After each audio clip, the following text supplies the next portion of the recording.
రాష్ట్ర వ్యాప్తంగా వైసీపీ కార్యాలయాల కోసం అధునాతన భవంతులు వెలిశాయి. కోట్ల రూపాయలతో ప్రతి జిల్లాలో ఈ నిర్మాణాలు ప్రారంభించగా కొన్ని చోట్ల తుది దశకు చేరాయి. వాళ్ల పార్టీ కార్యాలయాలు కడితే తప్పేముంది అనుకుంటున్నారా? ప్రతి జిల్లాలోనూ ప్రభుత్వ స్థలాల్లోనే అడ్డగోలుగా ఈ నిర్మాణాలు చేయడం అందరినీ ఆశ్చర్యపరిచింది. 2 ఎకరాల ప్రభుత్వ స్థలాన్ని దర్జాగా కబ్జా చేసి మొక్కుబడిగా 33 ఏళ్లు లీజ్ పేరుతో ఏడాదికి 1000 రూపాయల అద్దె ప్రాతిపదికన తీసుకోవడం మరో వింత.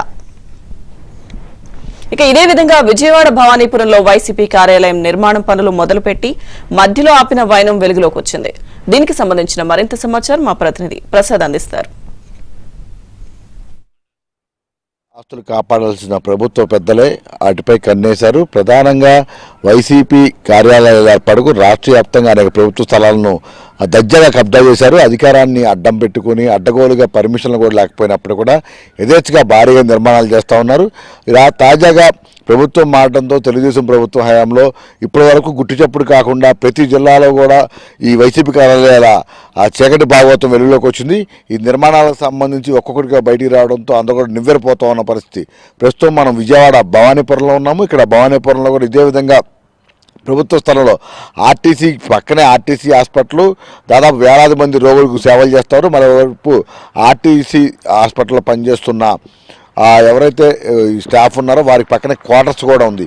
ఇటువంటి ప్రభుత్వ స్థలంలో దర్జాగా ఈరోజు వైసీపీ కార్యాలయానికి సంబంధించి మొత్తం నిర్మాణాలు కూడా సాగించేశారు. దాదాపుగా మొత్తం కింద ఫిల్లర్లు భీములు పోసి ఫిల్లర్లు కూడా కట్టేసిన పరిస్థితి మనం చూస్తూ ఉన్నాము.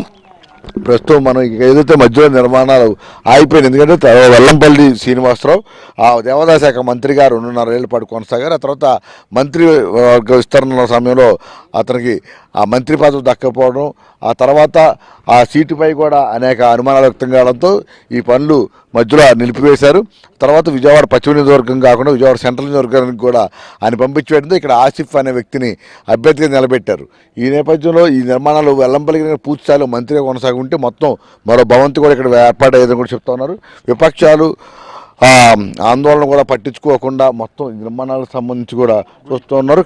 మళ్ళీ ఇక్కడ పక్కనే ఒక ఆలయాన్ని కూడా ఏర్పాటు చేసుకున్నారు. ఈ ఆలయం కూడా ప్రభుత్వ స్థలాల్లోనే ఉన్నట్టు కూడా చెప్తున్నారు. మొత్తం ప్రభుత్వ స్థలాల్లో ప్రజలకు ఉపయోగించే విధంగా లేదా ప్రజలకు మేలు చేసే విధంగా కట్టడాలు నిర్మించాల్సి ఉంది. కానీ వైసీపీ ప్రభుత్వంలో ప్రతి జిల్లాలో కూడా దాదాపు మినిమం 2 ఎకరాలు ప్రభుత్వ స్థలాలను దర్జాగా స్వాహా చేసుకుని అది కూడా అధికారికంగా పార్టీ తో కొనుగోలు చేయటమో లేకపోతే ప్రస్తుతం మార్కెట్ రేట్ ప్రకారం అద్దె ప్రాతిపదికన తీసుకోవడమో కాదు. ప్రభుత్వం ఉంది కదా అని కేవలం ఎకరం 1000 రూపాయలు, అది కూడా ఏడాదికి.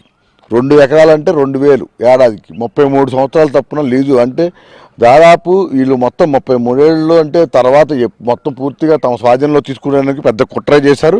ఈ లెక్కన కొన్ని కోట్ల రూపాయల ఆస్తుల్ని కైంకర్యం చేసేందుకు తాడేపల్లి ప్యాలెస్ వేదికగా పెద్ద ఎత్తున రూపకల్పన జరిగింది కూడా ఇప్పుడు అర్థమవుతుంది. తాజాగా జగన్మోహన్ రెడ్డి నివాసానికి సమీపంలోనే మొన్న అధికారులు గుర్తించి నిన్న ఉదయం నుంచి అర్ధరాత్రి గురించి కూడా పగలగొట్టిన పరిస్థితి మనం చూసాము.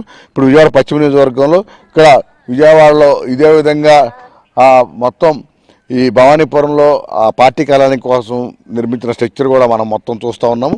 గవర్నమెంట్ మారింది కాబట్టి ఈరోజు అన్ని జిల్లాల్లో వైసీపీ చేస్తున్న అరాచకాలు కావచ్చు, ఇలా అడ్డగోలు నిర్మాణాలు కావచ్చు, ప్రభుత్వ స్థలాలు కబ్జా చేసిన వైనం కావచ్చు, మొత్తం వెలుగులోకి వచ్చాయి. నిజంగా వైసీపీ కనుక అధికారంలోకి వచ్చి ఉంటే ఇట్లా ప్రజల ఆస్తులు కాపాడాల్సిన జగన్మోహన్ రెడ్డి మొత్తం తన పార్టీ కార్యాలయంలోకి సంబంధించి పూర్తిగా ఈ స్థలాలన్నీ కూడా పూర్తిగా కబ్జా చేసే వైనం ఉందని కూడా ప్రజలంతా భావిస్తూ ఉన్నారు. ఎప్పటికైనా ప్రభుత్వం, తెలుగుదేశం ప్రభుత్వం స్పందించి మొత్తం ఈ నిర్మాణాలకు సంబంధించి పూర్తిగా విచారణ చేసి ఎవరైతే దీనికి సంబంధించి పాత్రదారులు సొత్తుదారులు వారిపై చర్యలు తీసుకోవాలి.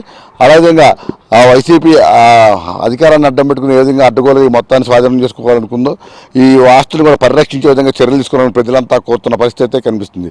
గుడిగస్ట్ వెంకటేశ్వరతో వరప్రసాద్, ఏబ్రాన జ్యోతి, విజయవాడ భవానీపురం వద్ద నుంచి.